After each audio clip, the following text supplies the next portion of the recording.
World express channel में हम आपका अभिनंदन करते हैं। आस्था के आयाम में समर्पित फूल हम भी कर रहे हैं प्रभु श्री राम जी पर। एक जाना पहचाना नाम वो है आरती बहन जी का। वो आरती दीदी के नाम से लोकप्रिय हैं और काफ़ी सेवाएं इस भारत में अपनी समर्पित कर रही हैं। हम उन्हें सादर आमंत्रित करते हैं कि प्रभु राम जी पर और जन्माष्टमी पर भी हम आपको बधाइयाँ देते हैं, हार्दिक बधाइयाँ। अपने विचार व्यक्त करके हमें गौरवान्वित करें और लाभान्वित करें। आइए आरती बहन जी, आपका स्वागत है। हम प्रभु श्री राम जी के कृतित्व और व्यक्तित्व के बारे में आपसे कुछ जानना चाहते हैं। आपके प्रवचन को फैलाने के उद्देश्य से हम लोग यहाँ पर आए हुए हैं। आपका स्वागत है वर्ल्ड एक्सप्रेस में। नमस्ते, शांति।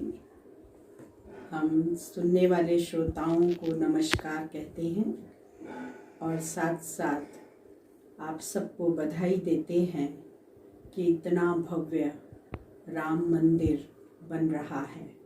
रामचरितमानस में ये कहा गया है, रामायण में भी, कि राम राजा राम प्रजा राम साहूकार है, बसे नगरी जे दाता धर्म का उपकार है। जहाँ पर धर्म था, जहाँ एक भाषा, एक कुल, एक मर्यादा, ऐसे व्यक्तित्व को जब हम अपने सामने रखते हैं तो हमें लगता है कि हमें कुछ न कुछ उनसे सीखना चाहिए। और क्या सीखना चाहिए? वो तो जो रामायण पढ़ने वाले हैं वो अच्छी अच्छी बातें सुनाते ही हैं, परंतु मैंने जो पहलू देखा है उनका, उस व्यक्तित्व का जिसके अंदर पर्सनैलिटी की डेवलपमेंट बहुत पावरफुल है। उनके जो संस्कार थे, जो माता पिता ने दिए, जो उनको गुरुओं से मिले, वो संस्कार उनके बहुत श्रेष्ठ थे। और अगर उन्हीं संस्कारों का हम वर्णन करें, उन्हीं गुणों का हम वर्णन करें, तो हम अपने जीवन को भी उनके समान बनाने का प्रयास कर सकते हैं। श्री राम एक आदर्श थे सारे समाज के लिए, क्योंकि वो अपने माता पिता के आज्ञाकारी थे।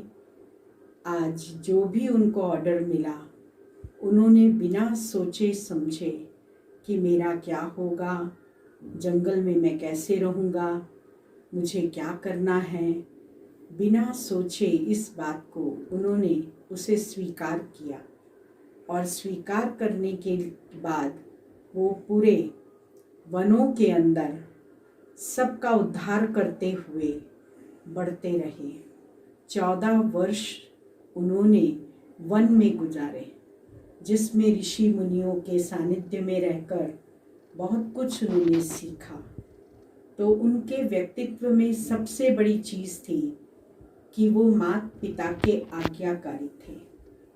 वर्तमान में हमारी जो नई जनरेशन है, जो छोटी जनरेशन है, उसको भी अपने दिमाग में ये बात रखनी चाहिए कि हम राम के समान आदर्शवादी बने।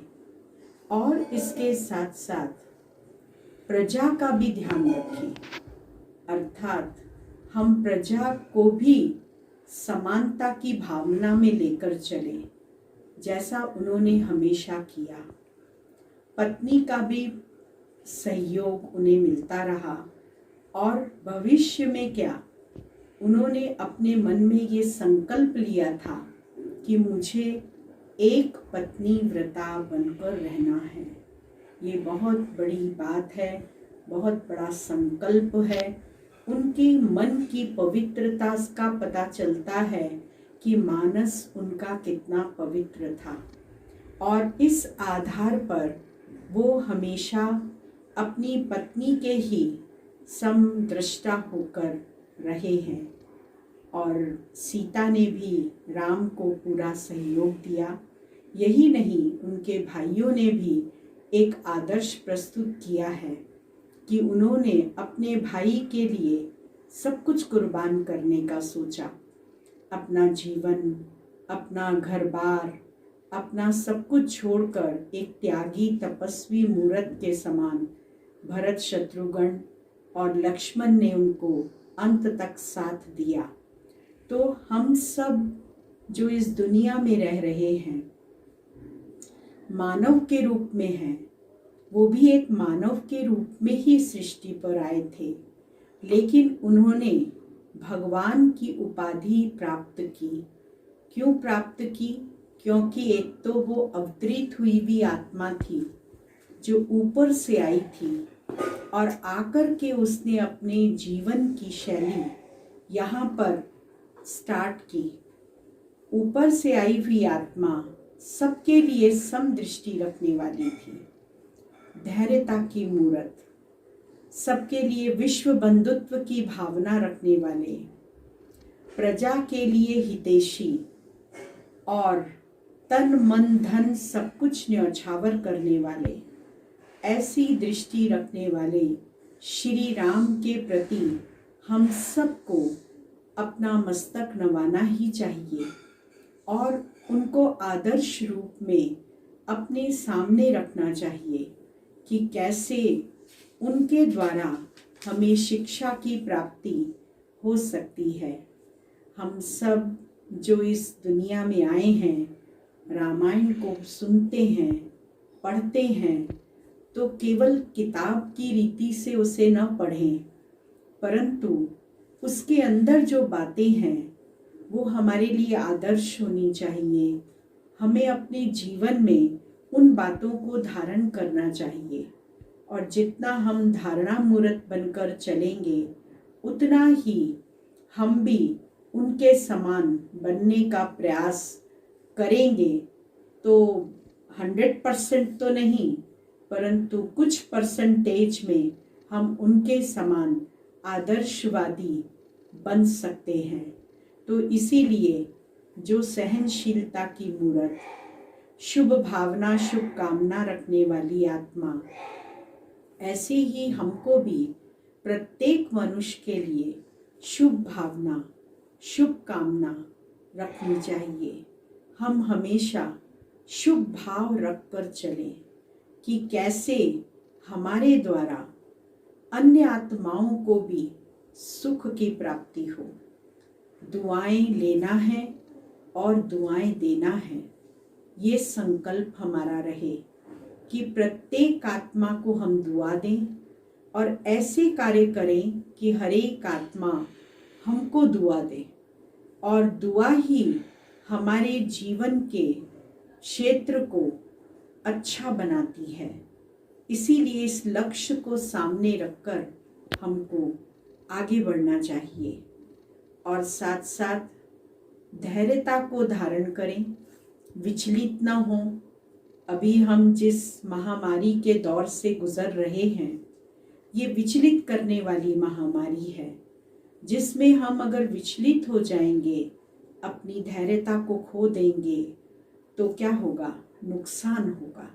इसलिए हमको बहुत शांति से, प्रेम से, धैर्यता से कोई भी बात हमारे सामने आती है उसको हमें स्वीकार करके और उस अनुसार चलना चाहिए।